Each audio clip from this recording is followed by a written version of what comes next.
सास बहू का लिव इन रिलेशन। नेहा खुले विचारों वाली लड़की थी।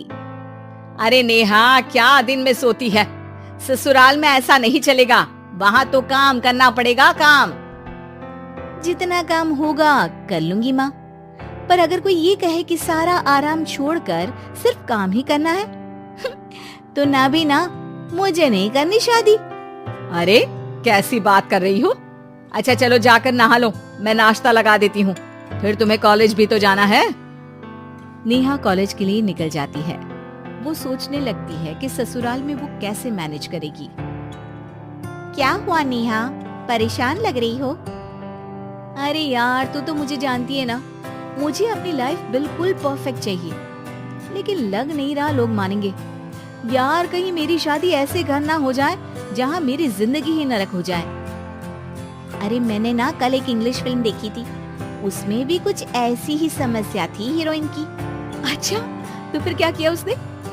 उसने तो अपने होने वाले पति से साफ साफ कह दिया कि वो पहले उसके घर कुछ दिन तक बिना शादी के रह कर देखेगी, और अगर ठीक लगा तो ठीक, वरना तेरे मेरे रास्ते अलग। अरे हाँ यार, ये तो बिल्कुल सही आइडिया दे रही है तू मुझे। चल मैं तो चली, थैंक्स यार, तूने मेरी प्रॉब्लम सॉल्व कर दी। ये बोलकर नेहा खुशी खुशी वहाँ से निकल जाती है, लेकिन पीछे से उसकी सहेली कहती है, अरे नेहा, नहीं नहीं, कुछ नहीं सुनना मुझे। ये बोलकर वो वहाँ से चली जाती है। हे भगवान, पूरी बात सुने बिना ही चली गई।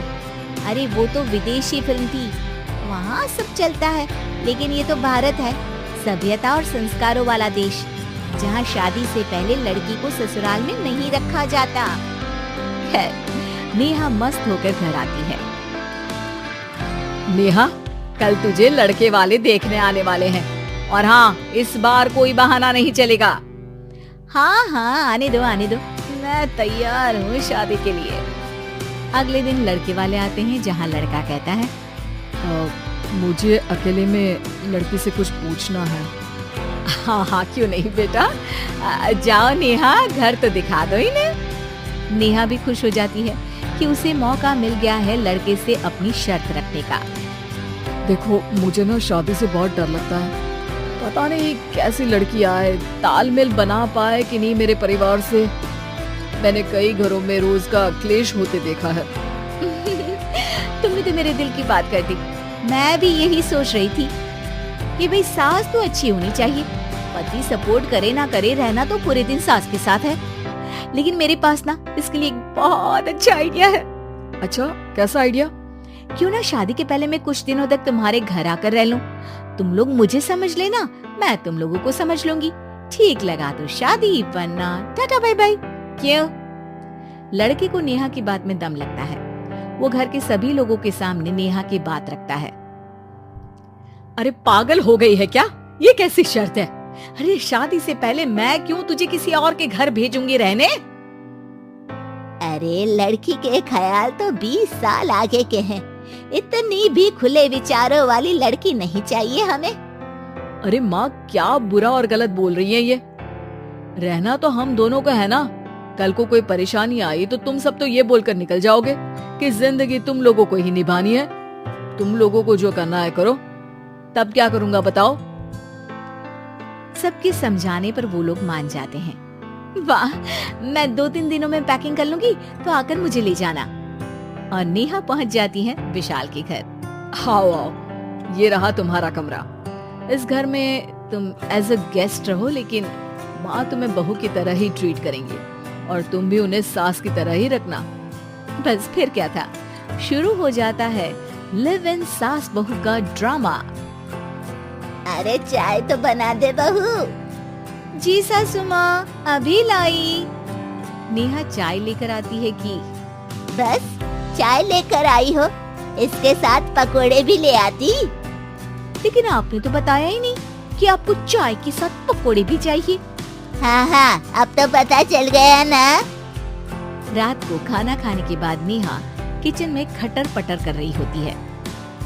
क्या हो रहा है वहाँ नेहा? माँ जी, मैं ना रात को अदरक वाली चाय पीकर सोती हूँ, ये मेरी आदत है। अच्छा, तो जरा मेरे लिए भी बना देना।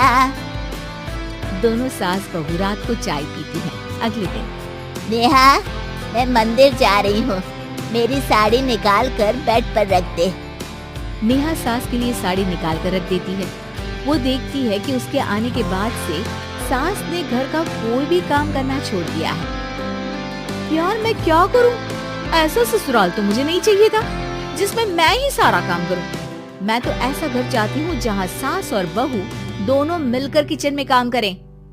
हे भगवान, रात को चाय पी ली, पेट में गैस बन गई, अब तो चला भी नहीं जा रहा है। मुझे तो ऐसी बहू चाहिए जो हेल्थ के प्रति कॉन्शियस हो, क्योंकि वो ठीक रहेगी तभी तो मैं ठीक रहूंगी। दोनों समझ जाती हैं कि वो लोग एक दूसरे के लिए नहीं बने हैं। अगले दिन नेहा, जरा चाय तो ले आना। नेहा चाय के साथ चिला भी बना कर ले आती है। सास खा पी कर सो जाती है। अगली सुबह तेरी बुआ सास आ रही है, उसे मैंने तेरे बारे में बताया है। तभी वहाँ गंवार से एक महिला आ जाती है। चलो यहाँ से निकलो, कुछ नहीं है खाने के लिए, जाओ।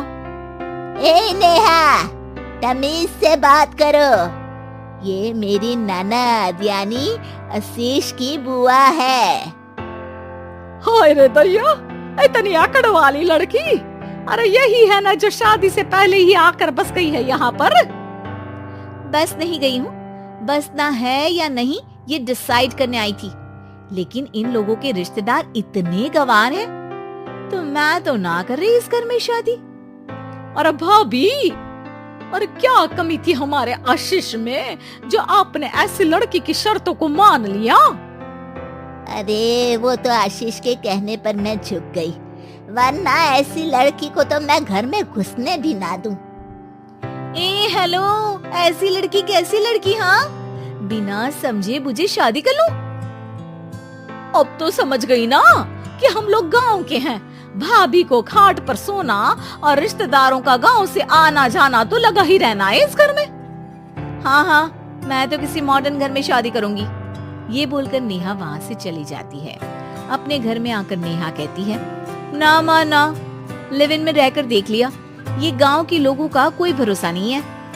खैर, नेहा की शादी एक मॉडर्न घर में हो जाती है, जहाँ सास कहती है, हे नेहा, मैं टेनिस खेलने जा रही हूँ, आओ तो जूस बना कर रखना, और हाँ, वॉलनट्स और ओट्स भी बना लेना।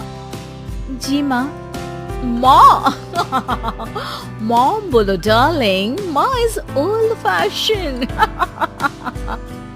बेचारी नेहा सर पर हाथ रख लेती है। हे भगवान, ये सास तो सास ही होती है, गांव की हो या शहर की।